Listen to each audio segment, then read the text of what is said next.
Appeal છે કે થોડા આગળ આવી જજો, એટલે ટૂંક જ સમયમાં આમ આદમી પાર્ટીના રાષ્ટ્રીય સંયોજક અરવિંદ કેજરીવાલજી આપણી મધ્ય પધારનાર છે, ત્યારે તમામ વડીલો, માતા બહેનો, યુવાનો જે પણ અહીંયા ઉપસ્થિત થયા છે એમને મારે નમ્ર અપીલ છે કે તેઓ સૌ આગળ આવી જશે અને હાલમાં જ આપણે આપણા કાર્યક્રમની શરૂઆત કરવાના છે, ત્યારે આપણી મધ્યે પ્રદેશના ફ્રન્ટલના પ્રમુખ પ્રવીણ રામ પણ આપણી મધ્ય ઉપસ્થિત છે. એમને હું વિનંતી કરીશ કે ટૂંકમાં પોતાનું સંબોધન આપણને રજૂ કરશે. પ્રવીણભાઈ રામ.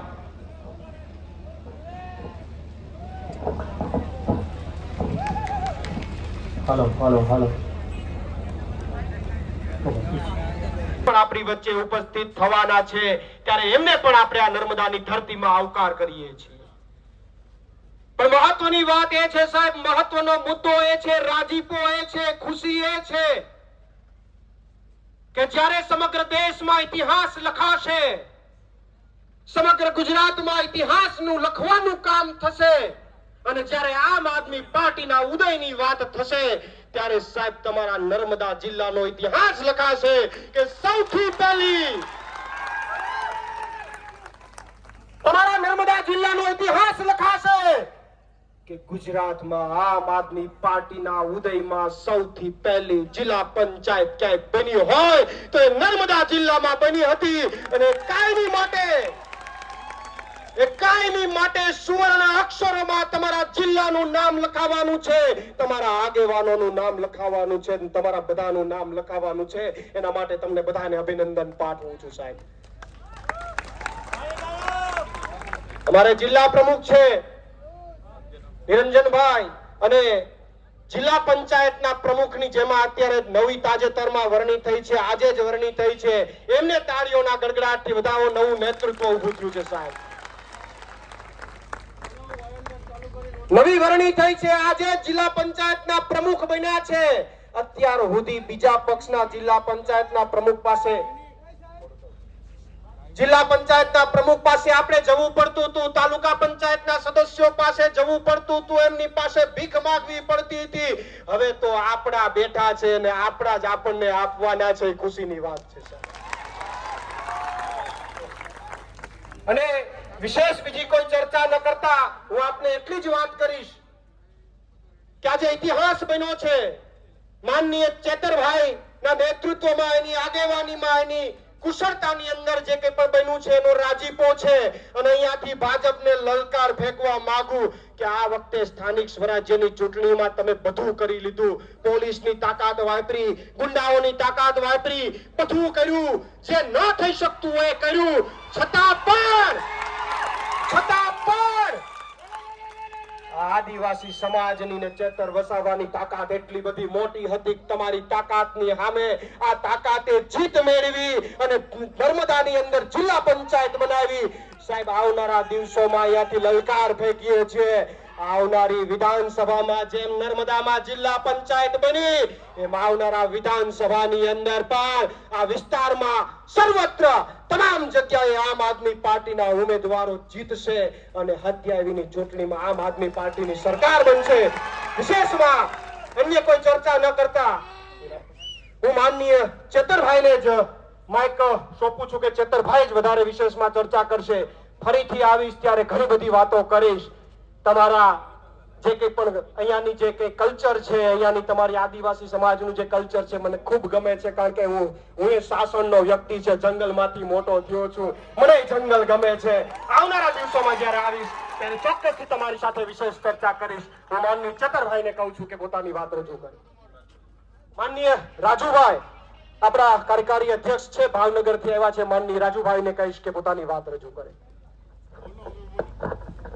બોલો ભારત માતા કી, ભારત માતા કી જય જોહાર. મિત્રો, આજનો દિવસ સુવર્ણ અક્ષરે લખાય એવો દિવસ છે, કારણ કે જે રીતે પ્રવીણભાઈ રામે વાત કરી કે આજે નર્મદા તાલુકાની તમામ મતદારો અને સમર્થકો આમ આદમી પાર્ટીના ઉમેદવારોને આ આશીર્વાદ આપ્યા છે, સમર્થન આપ્યું છે. ગુજરાતના લોકો એવું કહેતા હતા કે ગુજરાતની અંદર ત્રીજી પાર્ટી ક્યારેય ચાલતી નથી મિત્રો.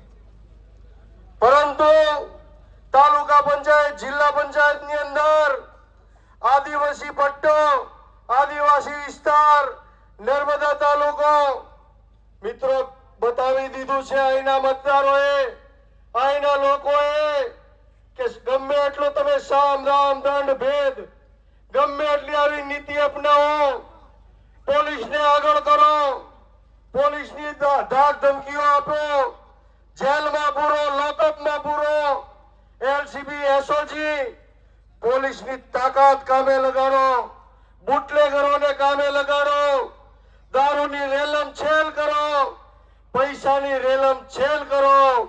પરંતુ આ આદિવાસી જનતા, આ નર્મદાની જનતા ક્યારેય તમારા આવા ફંદાઓથી વેચાવાની નથી મિત્રો. મિત્રો, નર્મદા તાલુકાના લોકોએ, નર્મદા તાલુકાના મતદારોએ આ ભારતીય જનતા પાર્ટીને જડબાતોડ જવાબ આપ્યો છે મિત્રો. જે રીતે આ વિસ્તારના આદિવાસી વિસ્તારના સિંહ એવા ચૈતરભાઈ વસાવા, એની આગેવાનીમાં મિત્રો, એના માર્ગદર્શનથી, એની લોકચાહનાથી, એના માઇક્રો મેનેજમેન્ટ પ્લાનિંગથી, એની રણનીતિથી મિત્રો એક સામાન્ય કરોડો રૂપિયાનો ખર્ચો કરે એવી ભારતીય જનતા પાર્ટીને ધૂળ ચાટતી કરી દીધી છે મિત્રો. મિત્રો, આ તો તાલુકા અને જિલ્લા પંચાયત છે, પરંતુ આ વિસ્તારની અંદર આપ જ્યારે આટલી મોટી સંખ્યામાં ખૂબ જ ઉત્સાહથી ઉપસ્થિત થયા છો ત્યારે મને એવું લાગે છે કે આવનારા દિવસોમાં ગુજરાતની અંદર આપની પ્રેરણાથી, આપનું માર્ગદર્શન લઈ અને આખા ગુજરાતની જનતા આમ આદમી પાર્ટીને ગાંધીનગરની ગાદી ઉપર બેહાડવાની મિત્રો. વધારે વાત નહીં કરતા, આપ સૌને એટલી મોટી સંખ્યામાં જોઈ, આપનો ઉત્સાહ જોઈ ખૂબ આનંદ થયો. આપને ખૂબ ખૂબ અભિનંદન, ખૂબ ખૂબ ધન્યવાદ કે આમ આદમી પાર્ટીની સૌ પ્રથમ જિલ્લા પંચાયત આપે આપના વિસ્તારમાંથી બનાવી છે મિત્રો. વધારે વાત નહીં કરતા, હમણાં જ આપના લોક લાડીલા આમ આદમી પાર્ટીના રાષ્ટ્રીય કન્વીનર એવા માનનીય અરવિંદ કેજરીવાલ સાહેબ અને ઈશુદાનભાઈ ગઢવી અને તમામ નેતાઓ ઉપસ્થિત થવાના છે. ત્યારે ફરી વખત ભારત માતા કી લડેંગે, જય આદિવાસી.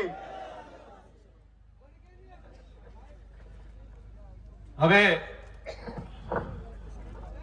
અરવિંદ કેજરીવાલજી ટૂંક જ સમયમાં પધારી રહ્યા છે, ત્યારે પાછળ જેટલા પણ વડીલો, માતા બહેનો અને જેટલા પણ યુવાન સાથીઓ ઉભા છે બધાને નમ્ર વિનંતી છે કે આગળની સાઈડે આવી જાઓ, આગલી સાઈડે આવી જાઓ. આપણે કાર્યક્રમ આગળ છે એટલે આગલી સાઈડે આવી જાવ એવી બધાને મારે નમ્ર વિનંતી છે. આગલી સાઈડે આવી જાવ. માન્ય કેજરીવાલજી હમણાં પધારી રહ્યા છે ત્યારે બધા જ લોકોને વિનંતી છે કે આગલી સાઈડે આવી જશો. તમે આગળ આવો એટલે હું ચાલુ કરું. ચાલો આવો. પાછળથી બધા આગળ આવતા રહો એટલે આપણે ચાલુ કરીએ. હવે કાર્યક્રમમાં અહીં આપણી વચ્ચે અહીંયા ઉપસ્થિત થયેલા નર્મદા જિલ્લાના જુદા જુદા તાલુકાઓમાંથી પધારેલા સાથે ભરૂચ, છોટાઉદેપુરથી પણ પધારેલા તમામ વડીલો, માતા બહેનો, યુવાન સાથીઓ, મીડિયાના મિત્રો, પોલીસ અધિકારી મિત્રો, તમામ લોકોનું આમ આદમી પાર્ટી વતી અમે અહીંયા તમારું સ્વાગત કરીએ છીએ, સન્માન કરીએ છીએ. બધા માટે એકવાર જોરદાર તાળીઓ પાડી લો. સાથીઓ, આજનો દિવસ એ ઐતિહાસિક દિવસ છે. આ જિલ્લા પંચાયતમાં આઝાદીના 78 વર્ષ, એમાં કોંગ્રેસે શાસન કર્યું 35 વર્ષ, એમાં ભાજપે શાસન કર્યું 30 વર્ષ, અને બંને લોકોએ આપણા લોકોના કામ કરવાની જગ્યાએ મામા ભતીજાની જેમ આ જિલ્લા પંચાયત ચલાવી છે. તેની સામે આ વખતે નર્મદાની જનતાએ આમ આદમી પાર્ટીને જિલ્લા પંચાયતમાં પૂર્ણ બહુમતી આપી અને પૂર્ણ બહુમતી સાથે આજે આપણે જિલ્લા પંચાયતના પ્રમુખ અંજનાબેન અને ઉપપ્રમુખ સંગીતાબેનની વરણી કરી છે, ત્યારે એમને તાળીઓથી આપણે વધાવી લેવાના છે. સાથીઓ, આ જીત એ માત્ર આમ આદમી પાર્ટીની જીત નથી. આ જીત એ નર્મદાની જનતાની જીત છે, ગુજરાતની જનતાની જીત છે. આ જીત એક એક વ્યક્તિની જીત છે. આ જીત જે લોકો બદલાવ ઈચ્છે છે એ તમામ લોકોની જીત છે. ત્યારે હું કહેવા માંગુ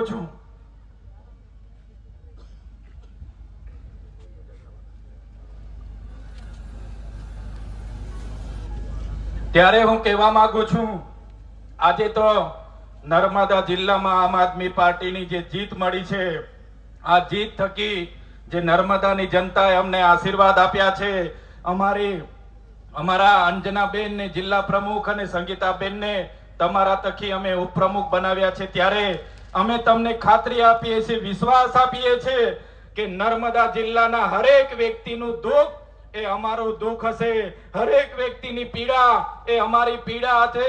અને તમને ખાતરી આપું છું કે એક એક વ્યક્તિનું કામ કરવાનું, એમના સુખમાં અને દુઃખમાં ઉભા રહેવાનું, એમની સેવા કરવાનું કામ હવે આમ આદમી પાર્ટી આવનારા દિવસોમાં કરશે. સાથીઓ, હમણાં હું આવતો તો અહીંયા કોઈ મીડિયા વાળા ભાઈ હતા, એમણે પૂછી લીધું કે ચૈતરભાઈ, તમારી લડાઈ મનસુખભાઈ સાથે છે, મનસુખભાઈ સાથે છે. ત્યારે મીડિયા વાળાને મેં કીધું, ભાઈ, અમારી લડાઈ કોઈ મનસુખભાઈ સાથે નથી. અમારી લડાઈ એ સરકાર સામે છે,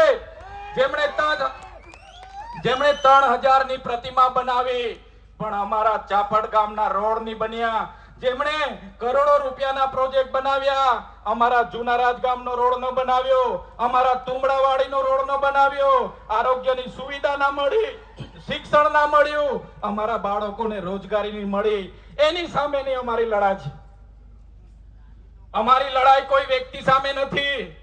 મનસુખભાઈની લડાઈ નથી અમારી સામે. મનસુખભાઈને તો પોતાના ગામનો રોડ નથી બનતો, એ પોતે સરકારને વિનંતી કરે છે, એ પોતે પત્ર લખે છે, બિચારા બને છે, બાપડા બને છે કે અહીંયા દારૂ વેચાય છે, અહીંયા જુગાર રમાય છે, સાહેબ બચાવો, અમને બચાવો. ત્યારે આ લડાઈ એ મનસુખભાઈ સાથે નથી, એમના સાહેબ જે ડેડિયાપાડા આવ્યા હતા એમની સામેની અમારી લડાઈ છે. સાથીઓ, અમારું સપનું હતું, જો આ સરકારો આદિવાસીઓનો વિકાસ નહીં કરશે તો આદિવાસીઓનું સ્વશાસન લાવીશું. આજે મને કહેતા આનંદ થાય છે, જે રાજધાનીનું અમે સપનું જોઈને બેઠા હતા, એ કેવડિયા રાજધાનીમાં આજે આમ આદમી પાર્ટીની સરકાર અમે બનાવી છે. આવનારા દિવસોમાં ગુજરાતમાં અમારી સરકાર બનશે અને જરૂર જણાશે તો આવનારા ભવિષ્યમાં મહારાષ્ટ્ર, મધ્યપ્રદેશ, રાજસ્થાન અને ગુજરાતને જોડીને ભીલો માટે અલગ ભીલ પ્રદેશની પણ માંગ કરી. હમણાં જે જનગણના થવાની છે, ત્યારે આ જાતિગત જનગણનામાં પણ આ ગુજરાતની સરકારને અમે કહેવા માંગીએ છીએ, ગુજરાતમાં 1,25,00,000 આદિવાસીઓ છે. 1,25,00,000 એટલે કે 15% આદિવાસીઓ છે. ગુજરાતમાં જો સરકારે જાતિગત જનગણના કરવી હશે તો આદિવાસીઓ માટે અલગ કોલમ બનાવવો પડશે, આદિવાસી માટે અલગ સ્થાન આપવું પડશે અને આદિવાસીઓની જનગણના કરવી પડશે. જો તમે આદિવાસીઓને અમારી અલગ કોડ કલમ નહીં આપશો તો આદિવાસી પોતાનો ધર્મ શેમાં લખાવશે, પોતાની જાતિ શેમાં લખાવશે અને આદિવાસીઓને ગુમરાહ કરીને આદિવાસીઓની અનામત કઈ રીતના ખતમ થાય એ આ મૂડીવાદી સરકાર કરે છે. ત્યારે જો આદિવાસીઓની અલગ ધર્મ કોલમ ના બનાવવામાં આવે, અલગ ધર્મ કોડ ના બનાવવામાં આવે તો આવનારા દિવસોમાં જાતિગત જનગણનાનો પણ અમે વિરોધ કરીશું. અમારી લડાઈ આ ભારતીય જનતા પાર્ટીની વ્યવસ્થા સામે છે, જેમણે અમારા વિસ્તારોના યુવાનોને રોજગારી નથી આપી. એક બાજુ નર્મદા ડેમનું પાણી આખા કચ્છમાં લઈ જવામાં આવે, સૌરાષ્ટ્રમાં લઈ જવામાં આવે. આજે ઉકાઈ ડેમના લોકોને વળતર ના મળે, કરજણ ડેમના લોકો વિસ્થાપિતોને ન્યાય ના મળે. ત્યારે અમે આ સરકારને કહેવા માંગીએ છીએ, હવે આમ આદમી પાર્ટીની સરકાર આ નર્મદા જિલ્લામાં આવી છે, તો નર્મદા જિલ્લાનું પાણી જો નર્મદા, છોટાઉદેપુર, દાહોદ આદિવાસી વિસ્તારમાં નહીં આપશો તો આવનારા દિવસોમાં નર્મદા કેનાલ પણ અમે બંધ કરાવી દઈશું. બંધ. આ આદિવાસીની તાકાત છે કે નર્મદા જિલ્લા પંચાયતમાં સંપૂર્ણ બહુમતી આવી છે. ત્યારે આ ભાજપ સરકારને કહેવા માંગીએ છીએ, આ તાકાત એ આદિવાસી મૂળ નિવાસી છે, આ તાકાત એ મૂળ નિવાસીની છે, અને આદિવાસી એ આદિવાસી છે. અમે વનવાસી નથી, અને અમને વનવાસી સાબિત કરવાનું જે કોઈ લોકો પ્રયાસ કરતા હોય એમને પણ કહેવા માંગીએ છીએ, આ આદિવાસી અંગ્રેજો સામે નથી ઝૂક્યા, તમારી સામે પણ ઝૂકવાના નથી. પૂરી તાકાતથી અમે લડવાના છીએ. સાથીઓ, આઝાદીના 78 વર્ષ થઈ ગયા. આજે શિક્ષણ નથી. આ જિલ્લામાં 12,333 બાળકો કુપોષણથી પીડાય છે. ત્યારે દુનિયાની સૌથી ઊંચી પ્રતિમા બનાવી એનો અમને વાંધો નથી, મોટા મોટા કોરિડોર બનાવ્યા એનો વાંધો નથી, પણ આ વિસ્તારમાં અનુસૂચિત 5 લાગુ નથી કરી. ત્યારે હું તમને ખાતરી આપું છું, આ ગુજરાતની સરકાર પર અનુસૂચિત 5 લાગુ કરાવવા માટે, પૈસા 1 લાગુ કરાવવા માટે, આદિવાસીઓને જંગલની જમીન અપાવવા માટે, સિંચાઈનું પાણી અપાવવા માટે, શિક્ષણ અપાવવા માટે, આરોગ્ય અપાવવા માટે આમ આદમી પાર્ટી આગળ પણ લડી હતી, અને આવનારા દિવસોમાં પણ લડવાની છે. ત્યારે વધારે વિશેષ શું નથી કહેતો. આપણા કેજરીવાલ સાહેબ અહીંયા આવેલા છે. અહીંયા હાજર રહેલા તમામ વડીલો, તમામ યુવાનો, માતાઓને મારે વિનંતી છે, અમારા જેટલા પણ લોકો ચૂંટાયેલા છે એમને આશીર્વાદ આપજો, એમને શક્તિ આપજો. સાથે હું પ્રકૃતિને પૂજા કરું છું, હું પ્રકૃતિને વિનંતી કરું છું, પ્રાર્થના કરું છું કે અમને એટલી શક્તિ આપજો કે આ વિસ્તારના લોકોના ન્યાય માટે લડીએ, એમને સેવાડાના વ્યક્તિના વિકાસ માટે કામ કરીએ, સેવા કરીએ. એટલી અમને શક્તિ આપે એવી પ્રાર્થના કરું છું. જે પણ વડીલો અહીંયા છે એમને પણ વિનંતી છે કે અમને આશીર્વાદ આપજો. તમારા આશીર્વાદ એ જ અમારી તાકાત છે. બધાનો ખૂબ ખૂબ આભાર, ધન્યવાદ. જય આદિવાસી, જય જોહાર.